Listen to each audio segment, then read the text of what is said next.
What is up, you guys? First off, hey, how y'all doing? I'm hopping on for a very, very special reason. I've been talking about this for a while. My birthday is coming up. My birthday's on Tuesday, January 26th. And of course, you already know that I'm looking to celebrate in a big way. However, I wanted to do something extremely, extremely special. And I've actually done this before, but I wanted to do it again just because of the year that 2020 was. It was just hard and rough for everybody. Lack, loss, grief, all of that. And so for my birthday, I wanted to be able to partner and support an organization that's doing some really, really, really, really good work to make a difference in people's lives. So this year, I've decided to partner with the Chicago Coalition for the Homelessness. And let me tell you guys, they're doing some really, really, really tight stuff, but kind of from a different lens. They work predominantly on the policy and law level. So thinking about an advocacy group that's looking to really reform how policies and laws are changed around housing, around education, specifically that support those that are homeless and have instability. And so this is the organization that I've decided to partner with. And listen, they're doing some really, really tight stuff. And trust me, I can prove it. What you're about to see is a conversation that I've recently had with Michael, who is their development director. Just giving y'all a quick rundown about the work that they're doing, specifically how they're navigating COVID-19 and some of the recent great things that they've done when it comes to criminal justice reform. So check it out. All right, Right. we're good. We're good. Okay. Well, the coalition, has been around for 40 years, Yeah. and it's an advocacy organization, not a direct service organization. And I like to say that supporting CCH is like supporting three agencies in one, because we approach the problem from three distinct vantage points.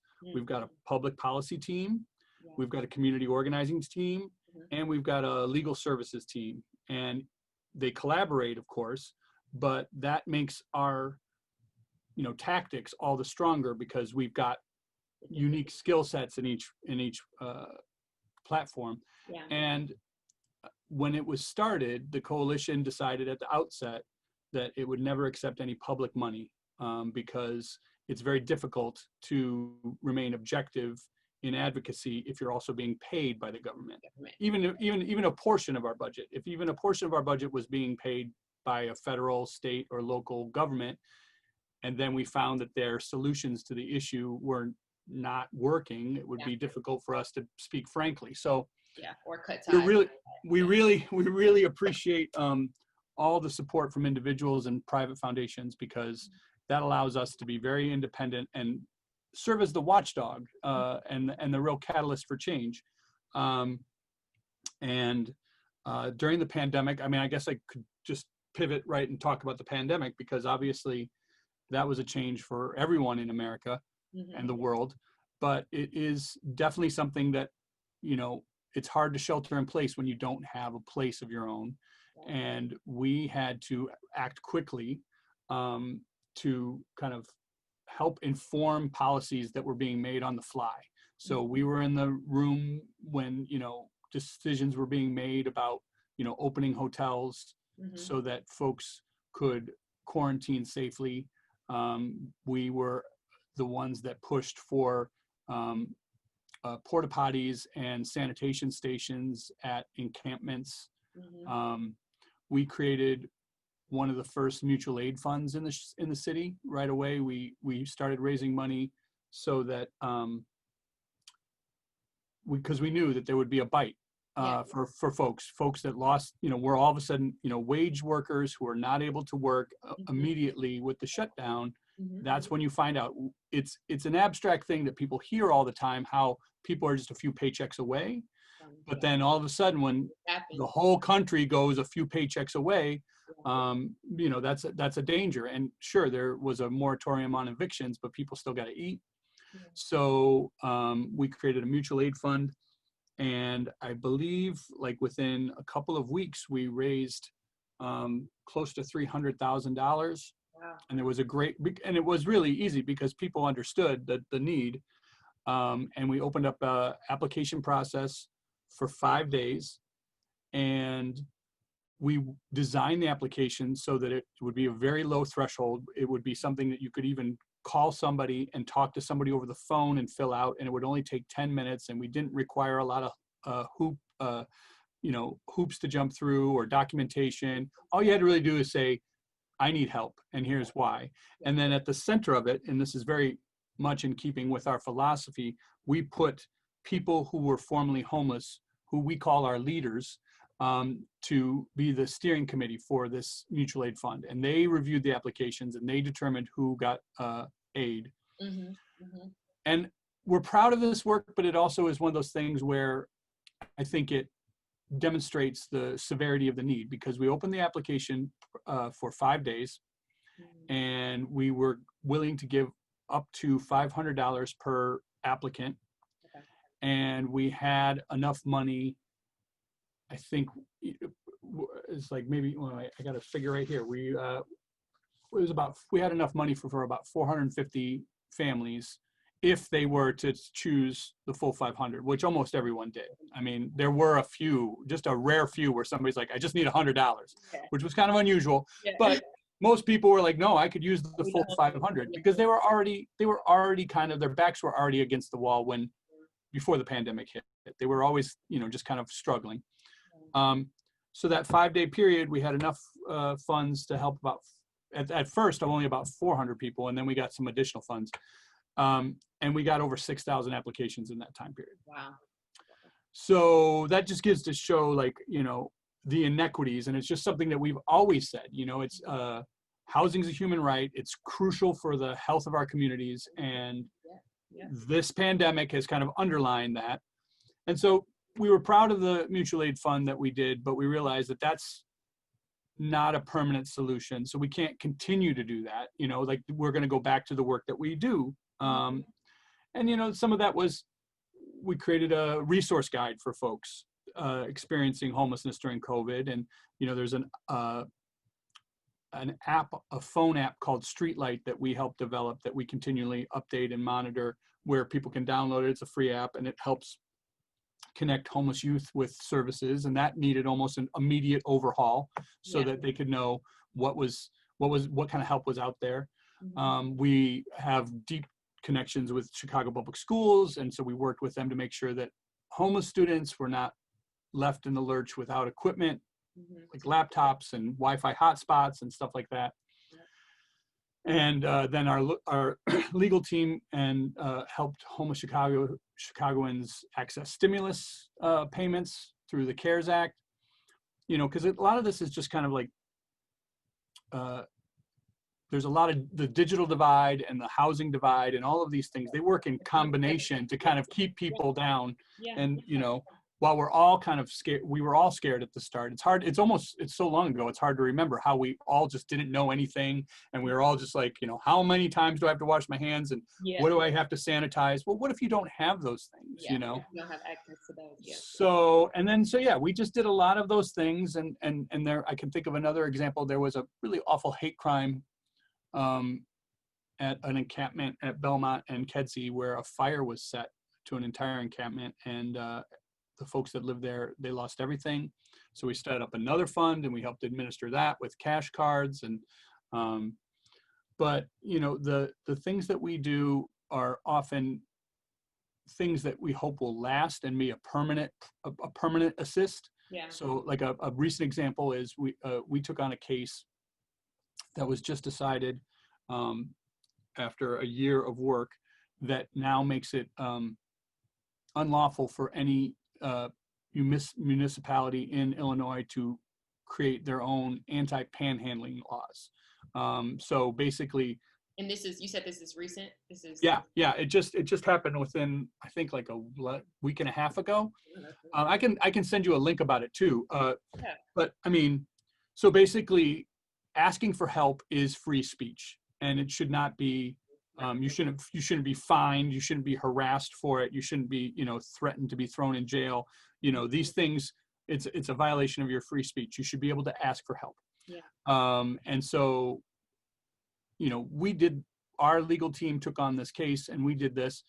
A shelter, while being a very important service, they would never have the capacity to do that. And certainly not, they wouldn't be able to take something on and say, wow, this is going to take us a year or more, and we might not win, because they're so Day to day. wrapped up in the day to day of, like, I'm not bashing shelters are very necessary, but I think they also realize that we can do and say the things that they can't do. And you need both of them. You need the short term, help for today, but you need to kind of create, I don't know if you saw there was a recent criminal justice reform bill that has passed both the House and the Senate and is awaiting the governor's signature. And it's pretty expansive. And we had a hand in advocating for that and pushing for that. And I think that kind of speaks to how homelessness is kind of a result of a myriad of social problems. So, you might think, well, why would a homeless coalition be interested in criminal justice reform? Well, it informs people's homelessness. They can sometimes come out of incarceration, having paid their debt to society, and now they're seeking housing, they're seeking employment, and there's these roadblocks, and there's very few places that will hire them. There's, landlords will discriminate against them. Public housing will, turn them away. And so we wonder why the prison system's a revolving door. It's like we've put people in a position where they're not able to get a second chance. Yeah. So we were very much, and this was, I think the other reason I wanted to bring that up is because our decision to go in this work is something that was informed by our leaders, people that experienced homelessness, and they know well what boots were on their neck. They know what was really problematic. And so we don't presume to dictate to people, this is how we're going to help you and this will be the best thing for you, because oftentimes if you go in that direction, things are well intentioned, but they might not really get at the critical matter. Yeah. So, our work is informed by people that have walked in those shoes, and they know well what needs to happen. And oftentimes they're working on things that they've already surpassed, but they just don't want it to happen to somebody else. Or, like sometimes, the bills that we get passed, they're not retroactive. It still might be a barrier for them, but they just know that somebody coming up might not have to experience that. Many years ago, after a decade of work, we managed to get prostitution is no longer a felony here in the state of Illinois. It's a felony for the John, the person paying. Yeah, but it's not a felony for the person engaged in, sex for survival, because that is oftentimes something that people who prey on them keep their housing status as a way to keep them locked in to that life, and they can't get out. And then, they've got a mark on their record and they can't get another job. And it's just one of those things. So it's kind of like, I often say that advocacy is best defined by what would happen if it wasn't there, and the folks that benefit from our work, they it's not like they'll never know, the folks that, benefit from these criminal justice, they're not going to know that the Chicago Coalition for the Homeless had a hand in this. They're just going to know that, like, they don't have to go through this hurdle to get to a greater degree of stability. So those are some examples. Yeah. I mean, I could go on and on, but wherever there's a program, every year a budget comes out, and every year, states go, you know what, we might have to trim somewhere. And so they start going through with the red pen and they say, well, okay, let's cut 20% to this service, or let's, cease this program.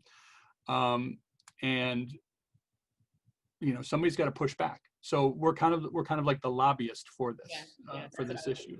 As you were talking, that's exactly what I was thinking about. I was like, right. They sound exactly like. And it's it's a term that kind of gets a bad rap, because when you think of lobbyists, you think of the people who hire lobbyists and pay them a lot of money to serve, big business interests,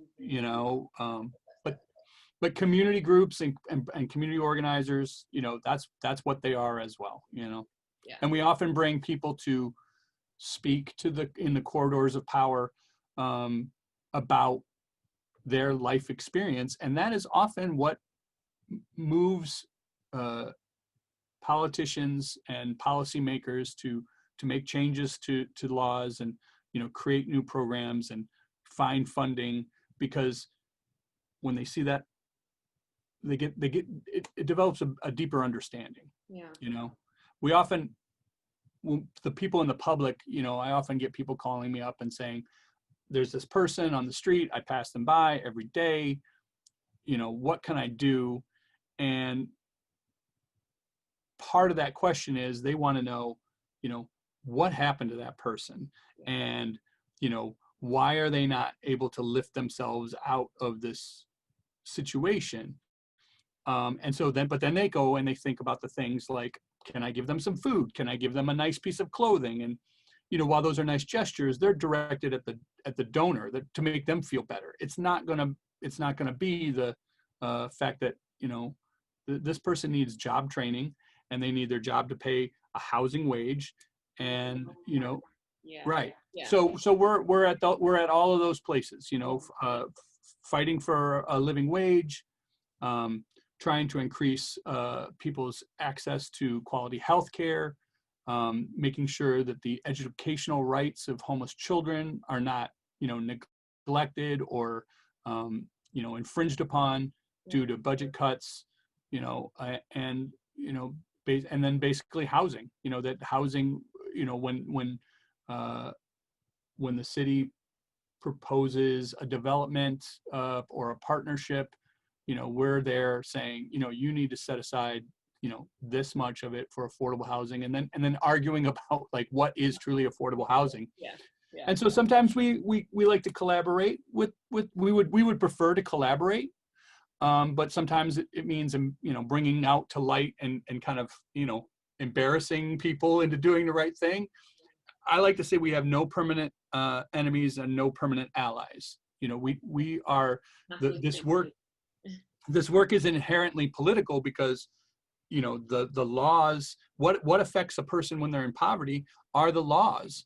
And so changing laws or building better systems, that is political work, but it's not partisan. We would, if a good idea comes from a Democrat or a Republican or a little green being from the sky that, you know, comes down to earth, if we evaluate that is sound policy, we will get behind it. The very next day, that person could advocate for another policy that when we look at it, we might be, you know what, I kind of think that I understand where they're coming from, but here are all the problems with this. You know, we'll try to get behind them and say, you know, we'd like you to take a look at some of these changes that we propose, or, you know, we might need to try to block it or whatever. But the truth of the matter is that we're not, you know, we don't endorse any political candidates, and we are not affiliated with any party. We want what our donors want, which is we want real solutions. And we want people to be able to, you know, not only just have a place to sleep tonight, but have the stability of both an income and, you know, a place to call their own, because we feel like these are fundamental things that everybody should enjoy in this nation. No, Michael, I think I agree with a lot of things that you said, especially just going back to the fact that it's like, when you think of housing, when you think of stability, you think of like the basic needs of a person in order for them to survive and to be successful. And just how all of these issues are all connected into one. And you all are coming from a different, a unique perspective, because you all are on the policy, more on the policy level.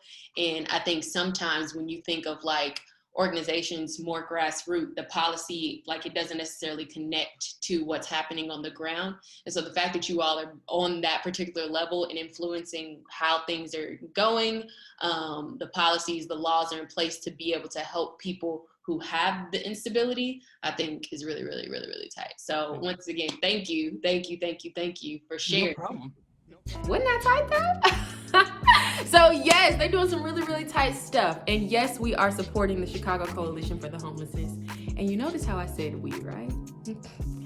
Yeah, because I can't do this on my own, and honestly, I do not want to do this by myself. I need your help in order to raise donations, in order to support this organization doing some really, really, really tight things. We all know, like I said, 2020 was a rough year, and so in helping to have an impact and make a difference, I need your support and I need your help. Whether you're looking to celebrate me on my birthday or my special day, or whether you're just looking to give back in a really, really special way, I'm all for it. I'm here for it.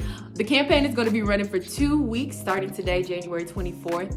And you already know, we're celebrating till the end of January, of course, my birthday, but also in celebration of being able to give back and to make a difference, which is really, really, really super tight. So hopefully you're willing to give and to donate. And of course, you already know that we're going up and celebrating January 26th on my special day. So thank y'all for watching. Hopefully you give. And if not, thank you for watching and thank you for your time. So yeah, we out.